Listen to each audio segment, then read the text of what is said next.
little small town in Bible Belt called Dallas, Texas. And so I was always around the church, but never really understood the gospel. I was always in Sunday school, Sunday mornings at church. I was always doing church activities, so I was always around it. I think a great way to summarize my youth spiritual walk is an experience that I had at Kanakuk. I'm sure some of y'all are familiar with Kanakuk. It's a Christian sports camp. And basically, like any Christian sports camp, there's always that climax night. And I remember sitting there and the director of the camp came around and was giving the sermon on giving your life to Christ. And I looked around, and I was just a little elementary schooler, and I saw like people weeping and crying, and I was a nerd, and I'm pretty sure I tried to push out tears because I thought it was normal to do right then. And so the way you symbolize you giving your faith to Christ at Kanakuk is you go and ring a bell. And I remember that bell ringing all night, and I was like, okay, I really want to ring that bell. So I woke my counselor up and told him I want to give my life to Christ. And so we went down there and I rang the bell. And basically that summarizes my youthful spiritual walk, just because I only rang the bell because it's what everyone else was doing. And so that's how I was with church. I just did it because everyone else was doing it. And so transitioning through middle school to high school, my Christian family that I thought I had turned into a violent, domestic violent household, and really just a dysfunctional family, which mainly revolved around my brother's drug abuse. So I have two brothers, and they were both having drug abuse issues. So throughout the more maturing years of my life, I was surrounded by brothers who were in and out of rehabs. They were getting kicked out of rehabs just because they were smuggling drugs into rehabs. They were in and out of jail. They were shooting up heroin at my house, hiding drugs in my room, domestic violence.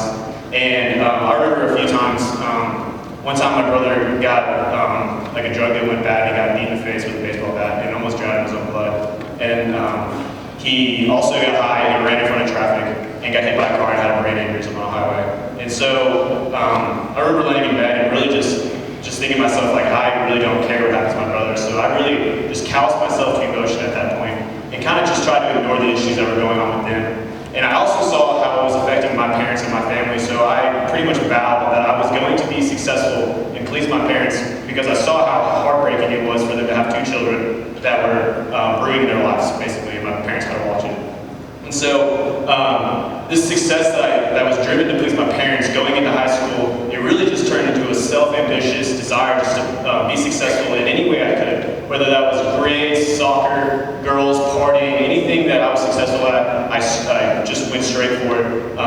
And all the while still claiming that I had my moment of giving my life to Christ. And so I was faced with a choice to go play college soccer or go to the University of Arkansas and party. So I went to the University of Arkansas, partied, and I got everything that I wanted. I was just riding this wave of wanting to chase after success in really areas that weren't necessarily successful. And so I got exactly what I wanted. I pledged the best fraternity on campus, Phi Alpha Theta, and it just got everything I was desiring for. I got all the parties, I got the friendship I was looking for, the grades, and then I remember halfway through my freshman semester that I was waking up and I was feeling empty.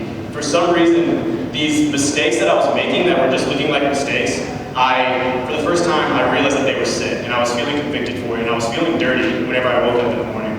And I couldn't figure it out, and I tried to ignore it, but I just kept on feeling this urge and this dirtiness and this recognition that I was sinning, that I am a sinner. And so I reached out to an older Fido who was running a Pledge Bible study, and I reached out to him, and he slowly started meeting up with me, pushing me into the Word, and it really just laid out the gospel for me. It just told me that Jesus Christ, 100% man, 100% God, died on the cross for my sins and rose 3 days later. And really, the only way that I think I could respond to that at the moment was to give my life to Christ. That's the least I could do. That's the only thing I could do, basically, for him.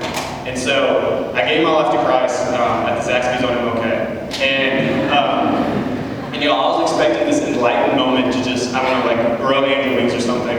I was expecting this awesome moment. And I remember praying the prayer and not getting what I was wanting, not getting what I thought was going to happen. And I was like, what the heck, what's going on? And so, it's been a struggle. It has been. I went into it thinking I knew what I was going to get out of it. I went into it thinking that, like I said earlier, I thought I had a plan and I knew how to go by it. And it caught me completely off guard. And it's been a struggle ever since. I've been struggling. I found out that it's a day in and day out struggle for faith. That faith isn't a one-time thing where you pray a prayer and you have faith. It's a constant struggle, a constant strive to sanctify yourself and to build that relationship with Christ. And so I don't know where you guys are at, but it was the best decision of my life. It didn't caught me so off guard, but I'm so glad I did it.